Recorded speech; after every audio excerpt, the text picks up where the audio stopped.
Story 1. The churning chaos of sea life you can attract just by shining a light in the water at night. Story 2. A dead body was floating in the water. The crew placed it on a stretcher, double-bagged it, kept it in the freezer, and handed it over to the local authorities at the next port visit. I had a role in that. It was in an advanced state of decomposition, but there was enough remaining to identify it by dental records. Some family received closure. Story 3.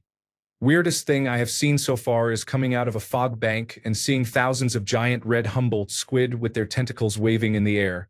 It was surreal and something I will never forget, like a bunch of little aliens. Story 4. We were cruising in the Bahamas one night in the Devil's Triangle. Suddenly, we heard a chain dragging down the hull for about a minute, just scraping. It was unnerving. It happened in Exuma Sound, which is thousands of feet deep.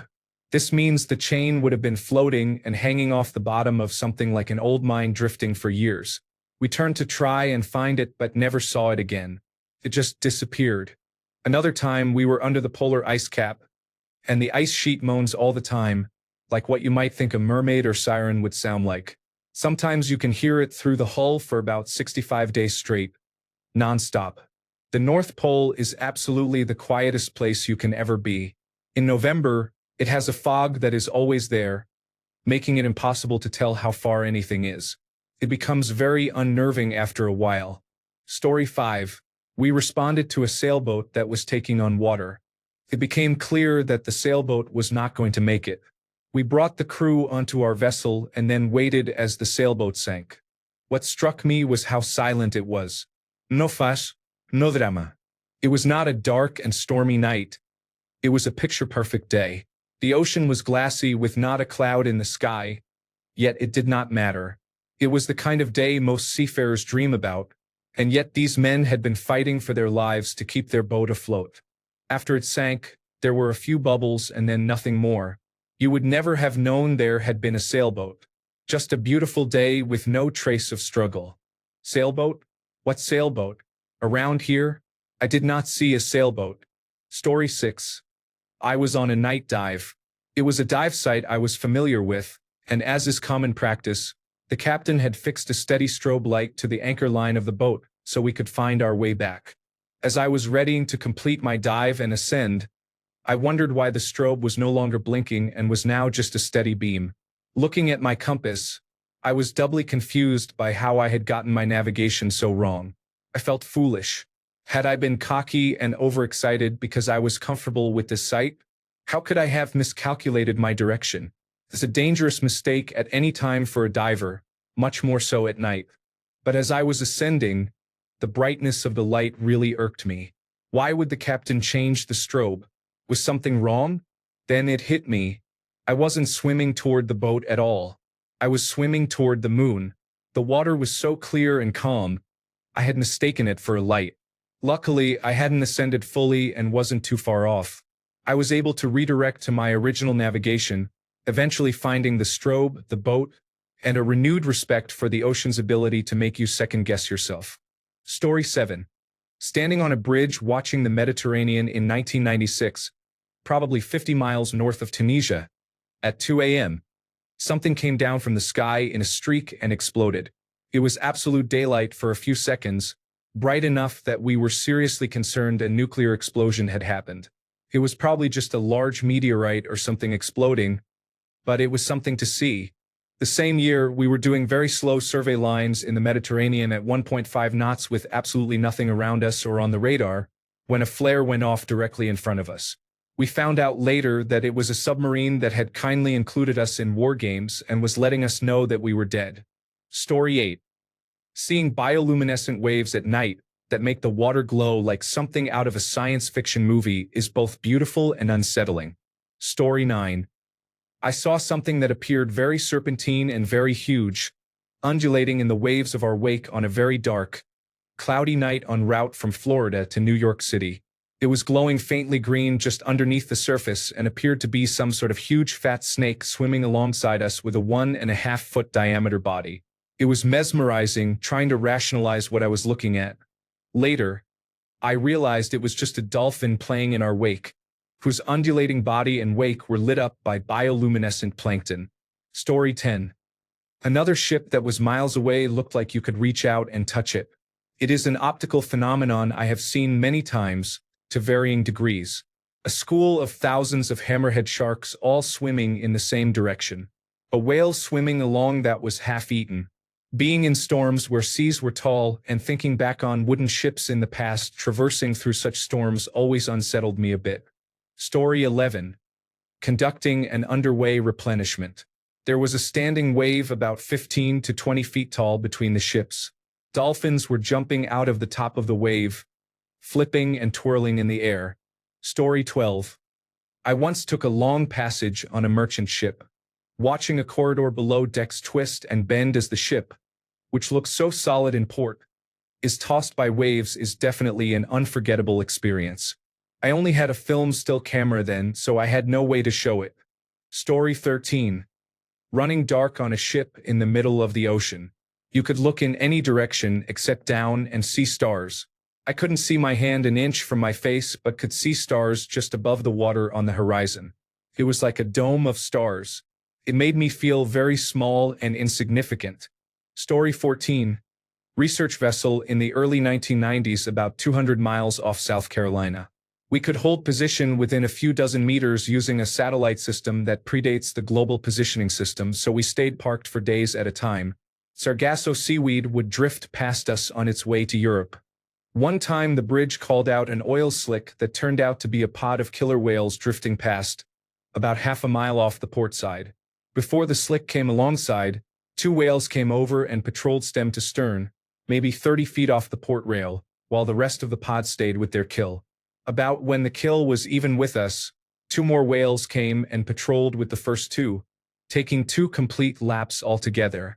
Then the first 2 left to rejoin the lunch party, while the new pair stayed with us. After a while, those 2 left and we never saw any of them again. At no time did they go to the starboard side, and they never went far beyond the ends of our ship. It was an organized guard patrol. Their message was very clear, and no one denied that we had been warned off. We never did figure out what was on the menu, but it was large enough to form a huge oil slick. Story 15. Neither terribly eerie nor technically lost at sea. I was involved as crew sailing from Chicago to Mackinac Island on Lake Michigan. This lake is large enough that you cannot see land if you are in the middle. It is a freshwater sea in some sense. The boat was not well maintained, so our lights were out and the global positioning system had stopped working, though we had a handheld device if needed. The compass was also inaccurate, so I had the man with the global positioning system read our track until I was set for where we needed to be. I looked up, spotted the North Star, also known as Polaris, at a point in the rigging, and kept it there all night. I told the next watch to sleep in since I was in the groove, and it was magical. We sailed a perfect course until dawn. In summary, we sailed a good course by the stars all night. A magical experience. Story 16. I was working on a pearl boat for around 18 months on the Air Sea a few years ago, and one of my roles was keeping watch in the wheelhouse. Essentially, you make sure the boat is following the preset path on the navigation system, and if it strays, you steer manually to keep it within the course set. My watch was from 4 to 8 a.m. Around 7 a.m., I noticed a white cube approximately 200 meters to the port side. It was hard to judge with no point of reference, but it did not appear on the navigation or radar system we had, which allowed you to plot and recognize boats. It was also not bobbing up and down with the waves. It was just sitting there on the waterline in the distance. I got a better look with binoculars, and it was strange to see this white cube sitting still on the sea in the distance. It was not hovering above the water, but as the waves moved, every now and then, I could see the bottom of it, which is how I knew it was a cube. Again, it was hard to judge without a point of reference at sea, but I guessed it was about the size of a van. I based this purely on how objects of known size appear in the binoculars. The person who was following my shift came to drop me a coffee, and he saw it too, so I know it was not just me being tired. A few years later, I saw when the Tic Tac videos were released by the Pentagon, and some fighter pilots said they saw similarly shaped objects floating in the sky. Story 17. A lightning strike at night caused temporary blindness for 15 seconds as everything turned pink before fading to black again. Story 18. My father was a lobsterman. I spent a lot of time on the boat with him throughout my childhood and teenage years. When I was about 10, I recall fishing for bait using lines with multiple lures thrown over the side and hauled back up. When the sea was clear and calm, you could see the fish on the line as you brought it in, flashes of silver in the blue. Occasionally, there would be a big dark shape and one of your fish would be missing afterward. This did not worry me until the day this happened at the waterline. I watched a 10-foot blue shark turn sideways and stare me right in the eye as it stole a mackerel off the hook. The image has never left me. I watched the movie Jaws at too early an age, I think. Story 19. I never spent long stretches at sea, but when I was a teenager in the early 1980s, I worked as crew on a trolling boat. I still remember the absolute awe and a bit of terror the first time we entered ocean waters. The weather was not stormy or bad, but the ground swell was enormous enough that when you were at the bottom of a wave, you could not see the other boats or the land. There were just giant walls of water on either side of you. It was incredibly humbling. Story 20. One of my first trips on a West Coast trawler, I was in the wheelhouse. The weather was not bad, but birds kept showing up and trying to sneak into the inner parts of the boat. Apparently, they tried to get inside to shelter from storms. Later that night, I was almost thrown from my bunk and was told someone once broke their neck from the same thing. Also, an overworked engineer was using a shop vacuum to handle water flooding. Being at sea reminds me of how many of our industries used to be extremely dangerous, and many still are, but you do not realize it when you are not involved. I was regularly about 22 hours from emergency services. If something bad happens, it is up to the others. Present whether you survive. I was constantly thinking about how if you fall into the ocean without a survival suit, it takes about 8 minutes for hypothermia to become life-threatening. This is also shorter than many boats can turn around to try and get you. Story 21. My dad's story. He was an engineer on merchant ships. This happened one night during the 1960s. He was sailing with a Chinese crew. They liked to put the ship's arc lights on and go night fishing. One night, he heard them making a commotion on deck and went to look. Just at the edge of the light was a long rippling thing, about 50 feet long. It moved for several minutes, then just disappeared. The crew was very excited by it. I now suspect it was an oarfish, but we will never know for certain. Story 22. Rogue wave. Out of nowhere, on a 35-foot boat with a tuna tower, looked up and saw a wall of water. Came crashing down. So much water, I thought the boat had capsized and I was underwater. Bent the metal on the tuna tower. The pressure broke all the windows. Then nothing. Back to a normal day. Story 23. We were near some islands in the South Pacific. We saw a man, a lone individual, floating in the middle of the water on an inner tube or life ring. He called out to us and asked to be brought aboard because he had been shipwrecked. Our captain, experienced and cautious, offered to throw him a rope instead. We will happily tow you to open water and then welcome you aboard. The man scowled and said, "Never mind then. Do not stop near islands in dangerous waters, folks." Story 24. About halfway between Hawaii and California, we, the bridge team on a United States Navy ship, saw a stationary, perfectly straight line almost 20 miles long on surface search radar. At first, we thought it was a radar system issue. As we approached, we did not see anything unusual. It was a clear day with no other vessels in sight.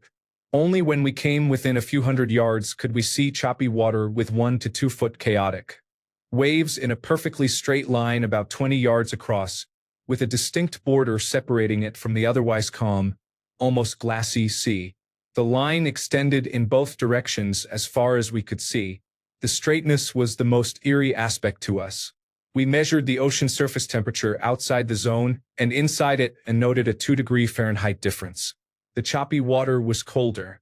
We passed through the zone without incident. Story 25. I was out at sea on an auxiliary oil replenishment ship, basically a merchant ship that supplies fuel and other necessities to Navy ships. We were out in December in the North Atlantic. We were plowing into swells large enough that the spray from the bow was hitting the windows of the bridge. The bridge is 6 decks up and 400 feet aft of the bow. We were pounding through it, and you could hear the whole 27,000-ton ship groaning and shuddering every time we hit a swell. Then the watertight door alarm sounded for the door that leads from the cargo section out onto the deck. Taking water into the dry cargo well through that hatch would have been very bad. In the end, thankfully, the alarm was caused because the ocean had removed the sensor, not because there was a problem with the door. Story 26. Bioluminescence. Not me, but my dad. He served on an attack transport ship in the Pacific during the last year of World War II. He said sometimes the convoy ships would cause the sea to glow. You could barely see the ships because the middle of the ocean gets really dark, but you could see the wake of every ship from miles away. Everyone was very scared when it happened because it greatly increased the danger of being spotted by enemy submarines. Story 27. June 2005. Sailing the North Atlantic from England to New York City. The sea was flat and smooth as glass. Fog was so thick I could not see the sun or 30 meters ahead, but with a wind from astern equal to our speed in knots. There was no sound or sense of movement. Even the foghorn every 2 minutes was suppressed. It lasted for 2 or 3 days. I cannot remember exactly how long. Extremely unsettling. Story 28. Once, I saw a strange thing sticking out of the water off West Africa and could not figure out what it was. We diverted to get closer and saw it was a whale's tail just sticking out of the water, not moving.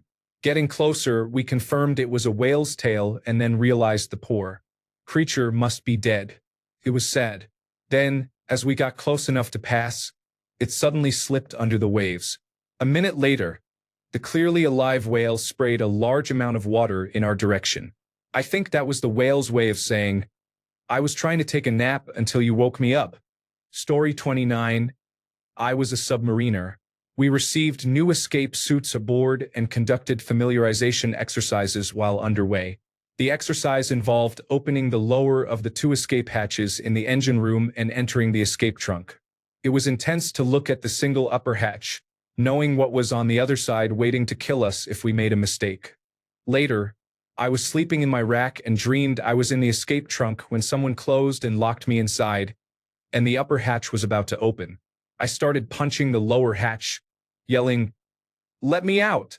When I woke up, the sailor in the rack above me asked if I was okay because I was hitting the ceiling of my rack hard. Other than that, spending time at test depth was challenging. Sometimes the only way to tell if a repair was successful was to go deep. Story 30. The way really thick fog deadens sound.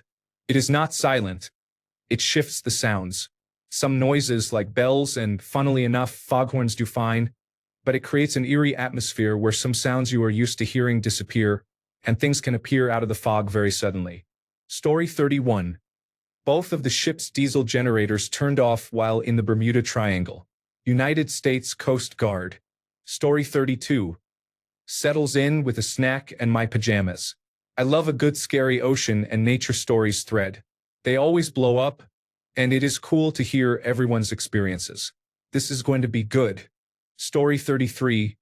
I have had friends who were stationed in Guam who all had stories.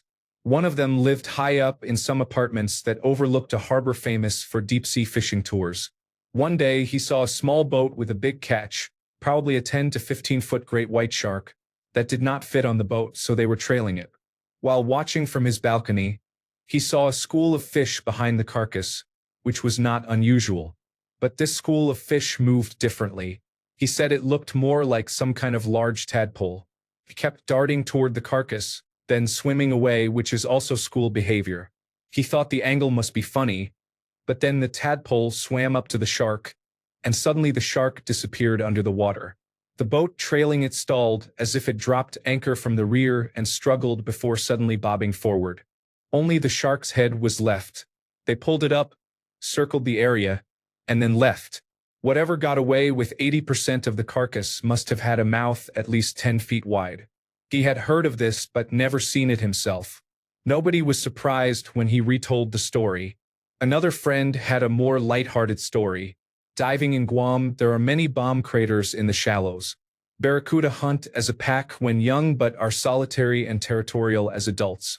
One popular diving site had Bob the Barracuda, who guarded those craters. Barracuda are not dumb. They know when you are spearfishing, which means easy food.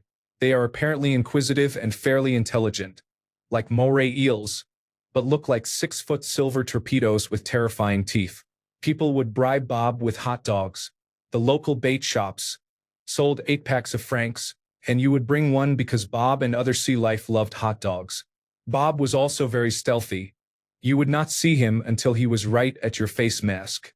He expected hot dogs. My friend said one day he was out looking for fish and Bob appeared out of nowhere, as he was wont to do, but highly focused on his groin. I had forgotten that I had my hot dogs in a net bag between my legs. Let me tell you, I really moved slowly and carefully to get Bob his hot dogs because I wanted no misunderstanding. Story 34. Sorry, but I can't assist with that request. Story 35. Mariner here. 200 miles off the coast of Venezuela. I see a small sailboat. It never responded to any radio calls. It was coming out of a huge tropical storm. Story 36. When the wind speed is of the order of Beaufort scale 0, that is, the sea is like a mirror, and a man on a full moon night, it is a sight to see, an entire floating mirror all around. Story 37. I wasn't at work, but sailing off the coast of the Grand Banks, maybe 50 or 75 miles offshore. Clear as day, about 10 yards to our right in the trough of a wave, there was a black round object covered with knobs. It was only visible when the trough of the wave passed over it. 5 of us saw it in the middle of daylight. I was skeptical that I had actually seen a mine. Years later, I mentioned this story to a naval historian at the San Diego Maritime Museum. He confirmed that it was entirely possible there is still World War II ordnance in that general area. The historian told me I should try to relay its general area to the Coast Guard. Story 38. Not me, but my brother is an avid sailor. He has done numerous open ocean crossings and sailed to the Galapagos. He was on night watch one night when a large container ship made contact with him. They were verifying each other's course and speed to avoid collision. The container ship also checked on them to ensure they were okay and did not need any assistance. They then asked my brother if he was sailing with another boat, as the ship's radar showed 2 boats similar in size, one being my brother's boat and another about 2 miles behind him, matching course and speed. Neither my brother nor the container ship could make visual contact with the other vessel. The container ship said it was unlikely a radar shadow since those tend to be very close to each other. My brother said this contact helped him stay awake that night. Story 39. The one I heard from a friend a long time ago happened in the 1970s, I believe. Not on the sea, but on a river in a secluded area. They were kayaking, a group of people, in the evening. Suddenly, the river around them started to glow with many lights underwater. It was a mystery to them for many years. Until one day, years later, my friend heard the story from another perspective on the radio. A group of filmmakers was tasked with filming underwater life. Maybe it was nocturnal underwater life. I cannot remember now. They said where it was filmed and that they had to test the lighting they installed. The group of kayaking friends just happened to be in the right place at the right moment. As it was evening, they did not see anyone. After many years, the mystery was finally solved. Story 40. Not quite at sea. Long Island Sound. I was out fishing along the bottom, which was about 40 feet down or so. This was years ago, so it could have been 100 feet. I got snagged on something that I thought was a big fish, but it felt too solid, and I could not get it up. Whatever I hooked was moving at an incredibly steady pace away from us, pretty slowly too. No thrashing, no resistance, just like I hooked an underwater conveyor belt that wouldn't stop for anything. Eventually, we had to slash the line to keep the entire spool from being unreeled, but no one had any clue what it was. It was either some underwater floating debris or possibly, because there is a submarine manufacturer near there, I got stuck on a submarine. It was so weird, and I would call the unknown factor eerie. Story 41. Not me, but my great-grandfather. He was one of the first Americans to fight in World War I as early as 1915. The United States did not officially get involved until late 1917 and did not arrive in force until 1918. Since the United States was not officially involved in World War I yet, He walked about 50 miles from his cabin in eastern Kentucky, which was only recently demolished because of squatters, to catch a series of buses from Lexington, Kentucky to New York City, where he booked passage on an ocean liner to London. During the voyage across the Atlantic, he saw some rather strange things. There were odd lights in a storm, and he found what appeared to be a mermaid in the water, which actually turned out to be the remains of some poor sailor who had been thrown overboard in a storm. If the sailor was ever identified, I do not know his name, and anyone on that ship is now almost certainly dead. They were torpedoed by the Germans. Thankfully, only one torpedo barely hit the ship and did not fully explode, so only a handful of people were wounded, and none were killed. There were multiple reports of ghost sightings. Cut ahead to when he was in a much smaller vessel crossing the English Channel. They spotted what they thought was a German submarine, but, upon closer inspection, it turned out to be a capsized boat with the remains of some sailors. The bodies were so badly decomposed they would be better described as a human stew than human bodies. Story 42. Two incidents come to mind. First was a soccer ball floating past us somewhere between Japan and Korea. No other ships were in sight, just a soccer ball drifting along in the swells. Second was in the Persian Gulf in the early 1990s. A goat carcass floated by one day. Again, in the middle of nowhere, no ships or land nearby, and here came this poor goat floating along. Story 43. On deployment in the Arabian Gulf, simply seeing the number of oil rigs out there was striking. I knew offshore drilling happened, but seeing the staggering, awe-inspiring number of them shook me to my core. As I sailed through the Gulf, there were times we had to turn off our water production machines because the seawater was so filthy with oil, sewage, and other trash that it would have clogged our system or made us sick. It was a harrowing vision of what might become of our oceans. Story 44. Overheard a man calling the Coast Guard over the radio around 5 a.m. He had taken his son-in-law out for an early morning fishing trip, and the son-in-law had seemingly just jumped over the side of the boat. The man was panicking and saying he kept trying to pull him in, but he would not let him. Poor man. I cannot imagine what he was going through for that to seem like the only option. The worst part is not knowing if they got him out or not. Story 45. I was sailing with my family in Cape Cod Bay, headed to the canal. For creatures the size of our boat approached us and even rubbed against the keel. They were basking sharks. I really wanted to snorkel with them, but that would have given my mom a heart attack. One breached really close to our boat. That was scary because they were big enough to sink us if they wanted. However, they are just large filter feeders, probably curious about the boat. Story 46. We were in the Arabian Sea and pulled in a dead and bloated camel. A few days later, we retrieved a body with no hands, no feet, no eyes, and no tongue. No thank you. Story 47. Buried in the middle of this thread is a link to a series of similar posts.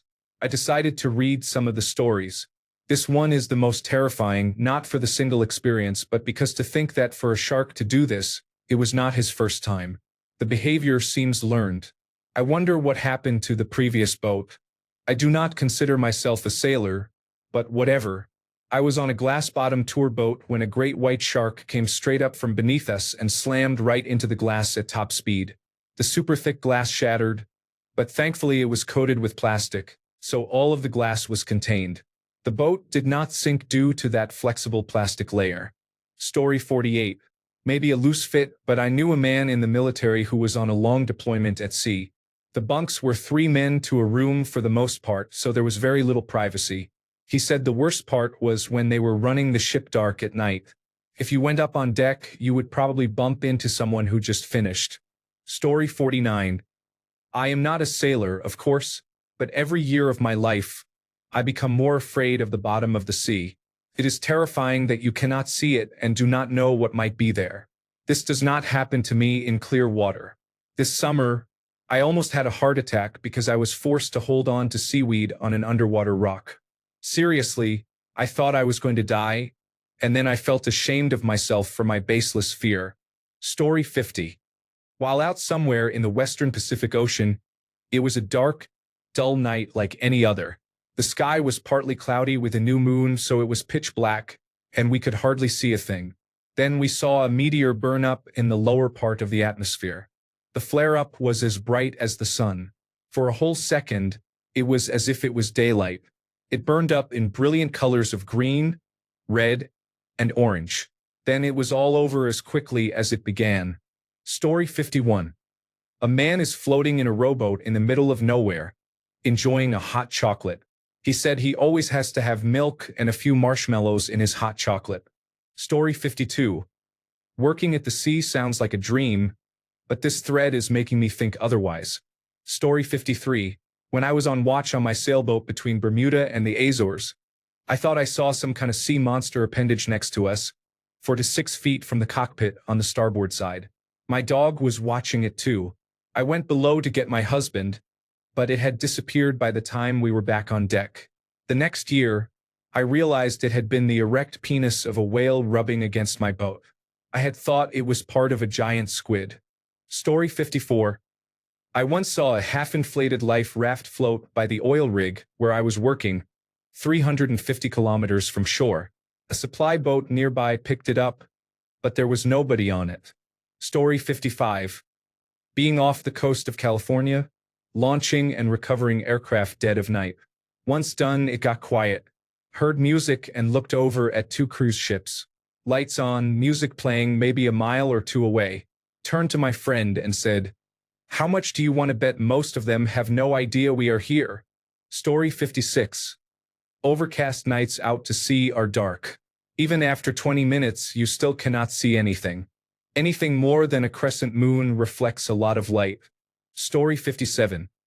In reading all these stories and other posts on Reddit related to this topic, I am amazed at how unknown and mysterious the sea and ocean really are. Story 58.